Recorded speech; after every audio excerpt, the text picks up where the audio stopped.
5 شعبان المعظم 4 ہجری میں امام علی مقام کی پیدائش مدینہ منورہ میں ہوئی۔ کنیت مبارکہ ابو عبداللہ تھی۔ القاب مبارکہ کئی ہیں جو علماء نے اپنی کتابوں میں لکھے اور ہمارے اکابرین نے اپنی تقاریر میں بیان بھی فرمائے، لیکن جو مشہور القاب مبارکہ ان میں ایک زکی ہے، دوسرا لقب سبط رسول ہے، تیسرا لقب ریحانت رسول ہے صلی اللہ علیہ وسلم۔ جب امام علی مقام کی پیدائش ہوئی، حضرت جبریل امی حضور کی بارگاہ میں حاضر ہو گئے۔ عرض کی یا رسول اللہ صلی اللہ علیہ وسلم، اللہ تبارک و تعالی اس بچے کی پیدائش پر آپ کو مبارکباد دیتا۔ اللہ اکبر، رب کے حکم ہی سے پیدائش ہوئی اور رب ہی مبارکباد دے رہا۔ کیا شان ہے امام علی مقام کی، حضور کے گھر والوں کی، اور اللہ تعالی حکم دیتا ہے کہ آپ اپنے اس شہزادے کا نام، اپنے اس بیٹے کا نام سیدنا ہارون علیہ الصلوۃ والسلام کے صاحبزادے کے نام پر یعنی شبیر رکھا جائے۔ اللہ اکبر، سریانی زبان میں شبر اور شبیر، عربی زبان میں حسن اور حسین۔ حسن کا معنی آپ تلاش کریں لغت میں تو خوبصورت، اور حسین کا معنی بھی خوبصورت۔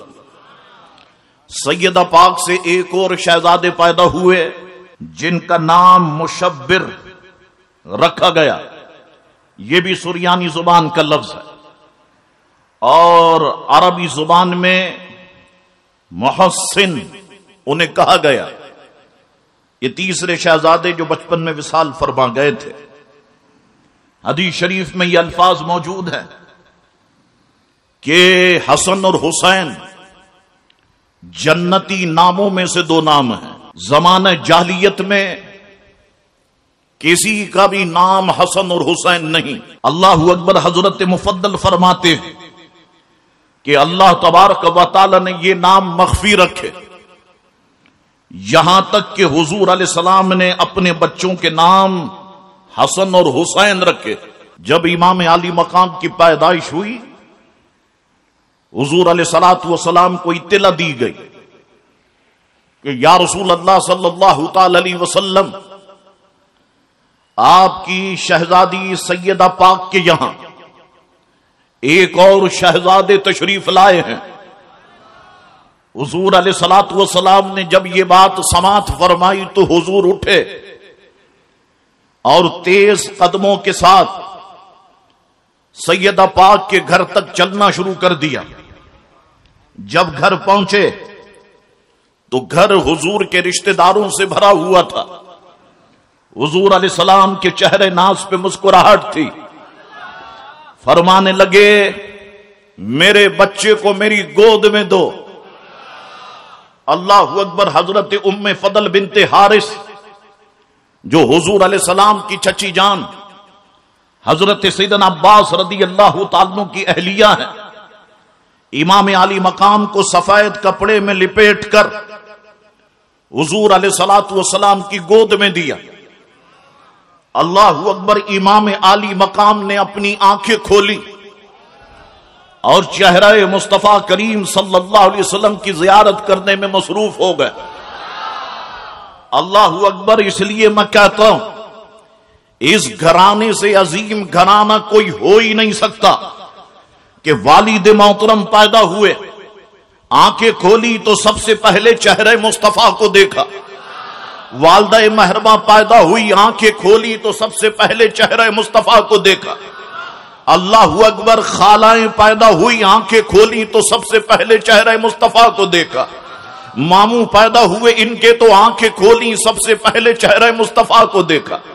امام حسن پیدا ہوئے، آنکھیں کھولی تو سب سے پہلے چہرہ مصطفیٰ کو دیکھا۔ امام حسین پیدا ہوئے، آنکھیں کھولی تو سب سے پہلے چہرہ مصطفیٰ کو دیکھا۔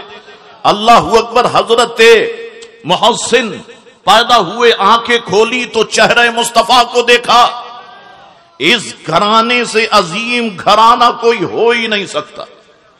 اللہ اکبر، حضور علیہ الصلوۃ والسلام نے حضور امام علی مقام کو دیکھ رہے ہیں اور امام علی مقام حضور علیہ السلام کا دیدار کر رہے ہیں. اللہ اکبر. حضور علیہ الصلوۃ والسلام نے دائیں کان میں اذان کہی اور دوسرے کان میں گویا اقامت کہی. پھر حضور نے ایک ایسا کام کیا، امام علی مقام کو اپنے قریب کیا اور اپنی زبان ناز امام علی مقام کے منہ میں داخل فرما دی. امام علی مقام اس زبان ناز کو چوس رہے. ابھی ماں کا دودھ زبان حسین سے نہیں لگا، زبان رسول پاک حسین پاک کے دہن میں پہنچ گئی. حسین کی زبان سے مس ہو گئی، ٹچ ہو گئی. اب یہ اس بات کی دلیل بن گئی کہ اب اس زبان سے جو نکلے گا وہ حق ہوگا، اس زبان سے جو نکلے گا وہ سچ ہوگا. اللہ اکبر. رسول اللہ علیہ السلام نے زبان ناز امام حسین کے منہ میں داخل کی. اللہ اکبر. ہاتھوں کو بوسہ دیا، والدہ نے بھی ہاتھوں کو بوسہ دیا، والد نے بھی ہاتھوں کو بوسہ دیا، بھائی نے بھی ہاتھوں کو بوسہ دیا.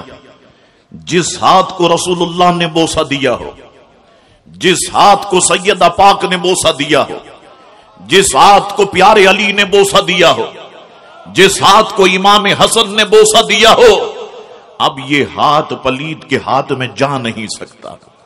اب یہ ہاتھ نجس کے ہاتھ میں جا نہیں سکتا. اب یہ ہاتھ ناپاکوں کی بیعت کبھی کر نہیں سکتا. اللہ اکبر. حضور علیہ السلام یہ سارے کاموں سے فارغ ہوئے اور فرمایا کہ 7ویں روز حسین کا عقیقہ کیا جائے. ان کے بالوں کو اتارو اور اس بار بالوں کے وزن کے برابر چاندی خیرات کرو. اے علی، جس طرح کے آپ نے حسن کے ساتھ معاملہ کیا تھا بالکل ویسے ہی کریں.